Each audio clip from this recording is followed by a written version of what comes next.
I'm Lizanne Flynn. I'm a master healer who holds space for any earthling as they reunite body and soul. I'm a bridge for relationships between all species so that the heart bond becomes stronger, deeper, and more loving.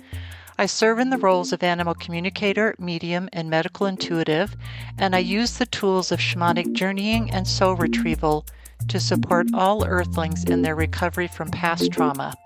I'm certified as a Reiki Master Teacher and as a canine massage therapist. This is the Animals iView podcast.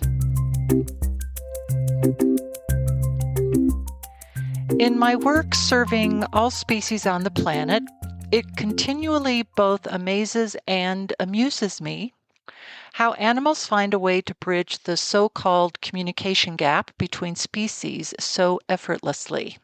Language is truly no barrier because with energy as the go-to language, it's just a matter of finding that right expression of that language with which to ensure that the resonance of the thought or the emotion or the action vibrates in the right way and on the right frequency. And, when it's looked at in that way, it may feel or seem more like a needle in a haystack kind of thing. At least to the human animal, which would be all of y'all and myself included. I mean, we can't even use our own dictionary and words correctly at times.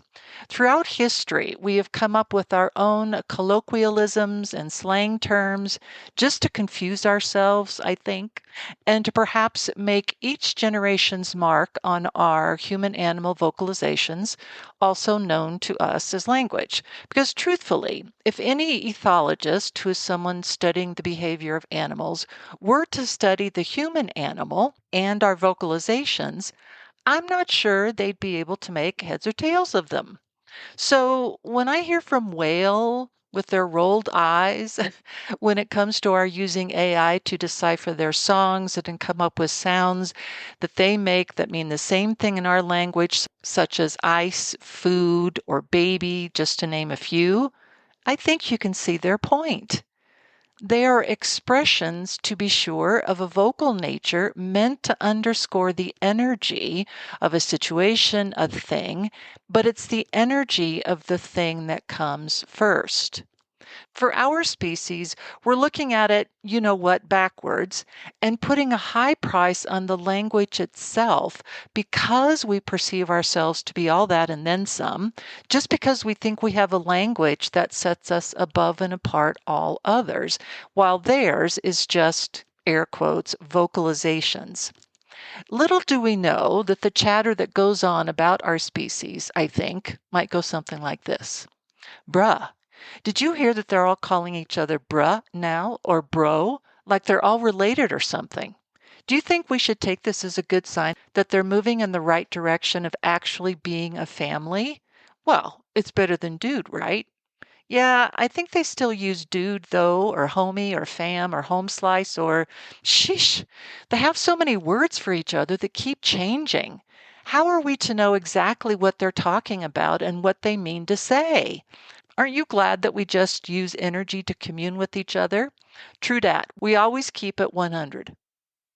And because I and so many other human animals like me serve as communicators between different species, we sometimes receive very up-to-date idioms that the animals know are part of our current lexicon that function as resonators of a kind, which by definition increases the resonance itself of the vibration, like with a musical instrument.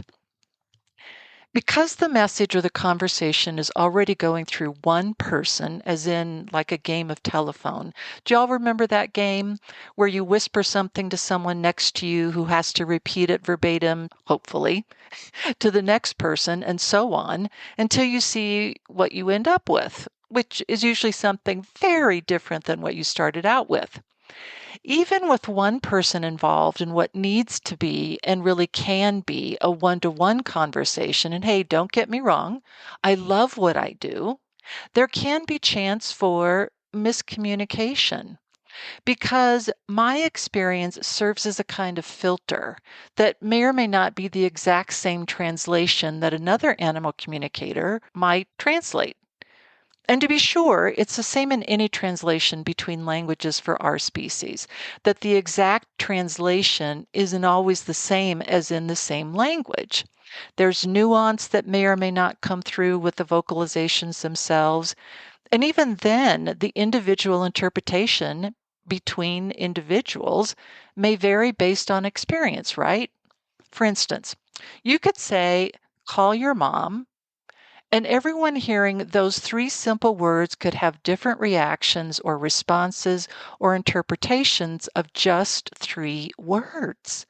It's incredible when you think about it, how words have the ability to link us up to our nervous system in a way that's unparalleled on this planet. Except for energy, of course.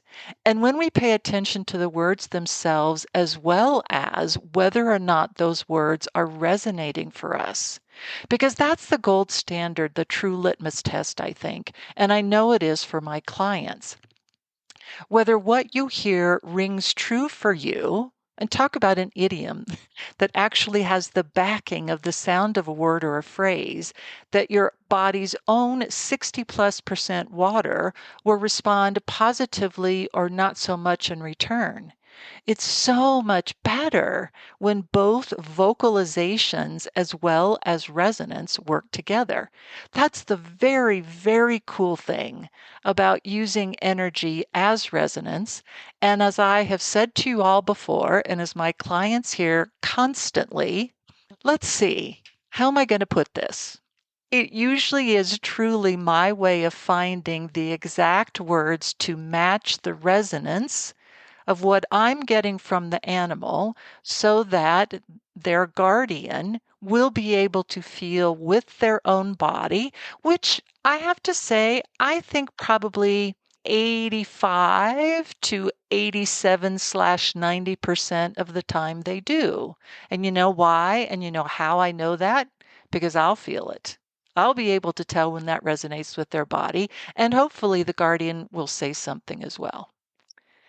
The bandwidth narrowing with aging phrase slash resonator came along fairly soon after I started doing animal communication, and it happens, as the podcast title indicates, with all species.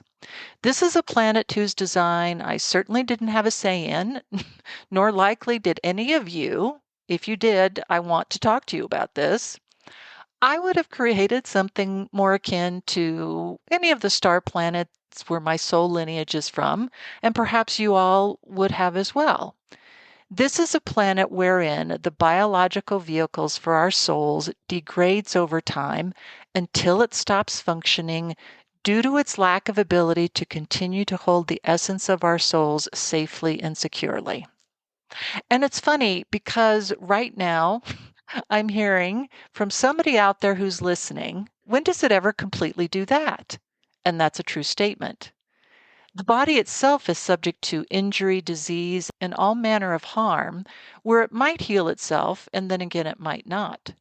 For sure, this is a subject for a whole other podcast, and I promise I'll get to that. This is a planet, though, where for our species, all parts of the body decline more or less in proportion to each other.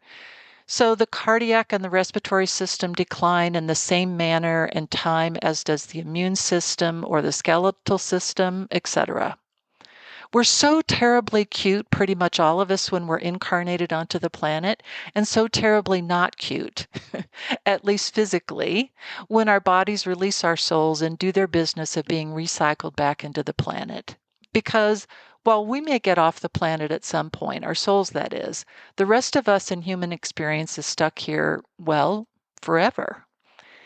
It wouldn't be surprised to realize that our nervous system and its components, like the brains, our thoughts, and our emotions, also part of the nervous system, match the deteriorating plan of the physical vehicle. And as it so often happens, our mental and emotional acuity can decline as well in all species. And maybe it would be a surprise that your companion animal can also have a similar decline, which is most often seen absent having an animal communicator tell you through their behavior. In dogs, this may show up as increased reactivity or other sudden shifts in behavior. The same goes for cats, and perhaps cats vocalizing much more late at night or during the day. My own sweet Lacey had the vocalization issue where our lovely family veterinarian, now retired, said, quote, "I think the problem is between her ears," meaning her brain and her mental state. As a medical intuitive, I can see what healthy tissue looks like if that's what I'm shown by the animals, if they think it's relevant. And this usually looks pretty much like a nice Barbie pink. Organs or tissue that is infected or inflamed will show up as, you guessed it, red. And if there's been a stroke or other incident, the tissue will look gray as if it has died because in truth it has. The language of energy then with animals for me in my experience all know exactly what to show me that will resonate. And it's not always a visual. Sometimes it's a word or phrase in clairaudience. Sometimes it's a feeling in my body, clairsentience.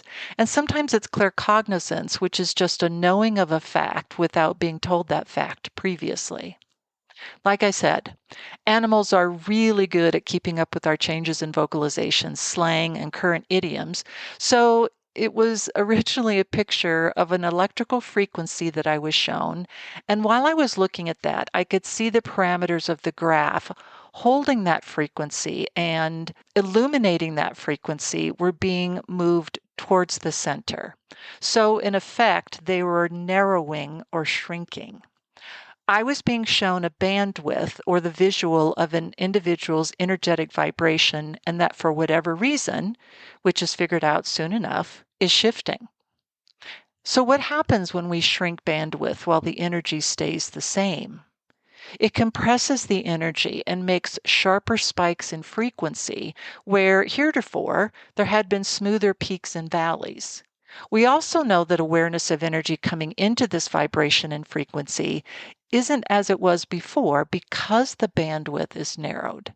So, what is usually a common experience for that being has now been moved awareness wise outside of the bandwidth, making the being see that other energy as new, foreign, and at times something to be feared. This is when, for older humans, we might see repetition of actions that soothe and fear of new actions, new faces, and new situations becoming more common. This is when, for older animals, we would see a mirror of that same thing for them. There may be repetition of actions that soothe and new situation, faces, etc., becoming more fearful to them and maybe even for the first time. For all species, it's important to rule out any medical or health issues to make sure that anything underlying these shifts can be treated. That's number one. If that's already been done, and if it's with an animal, I often encourage the guardian to look back over the last, say, 3 to 6 months to see if this behavior really did shift overnight, or maybe if it's been coming on for quite some time.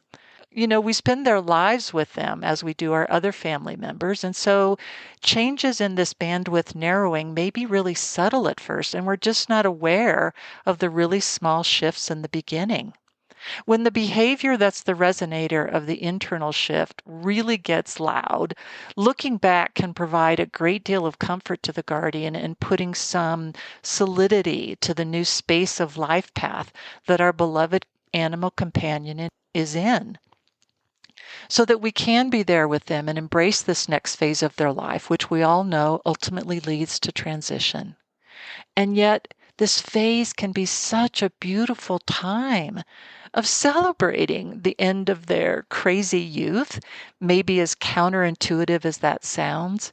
There is such a sweetness to the wisdom and the depth of soul path that an animal reaches with us if we're lucky, so that any narrowing of bandwidth, either mentally or emotionally and physically as well, can be viewed as the first step in extending this runway of life with them just toward a different phase. That can be just as joyous, if not more so, as when they were first a puppy or the first day that they came into our lives, because that most definitely is a choice after all. And at least that's how the animals see it. Thanks for listening today. Leave a review and be sure to subscribe to this podcast. I offer all new clients a free 15-minute consultation. To schedule online, go to lizanneflynn.com. Come find me on social media, Facebook, X Twitterverse, Instagram, and LinkedIn. I encourage you to sign up for my quarterly newsletter on my website, where I also post notices for upcoming events, the starting date of courses in the Animals iView Academy, and online psychic fairs. The episodes of this podcast are available on my YouTube channel, complete with subtitles. You'll find that link in my podcast footer, and be sure to subscribe. This has been the Animals iView podcast. I'll see you next time.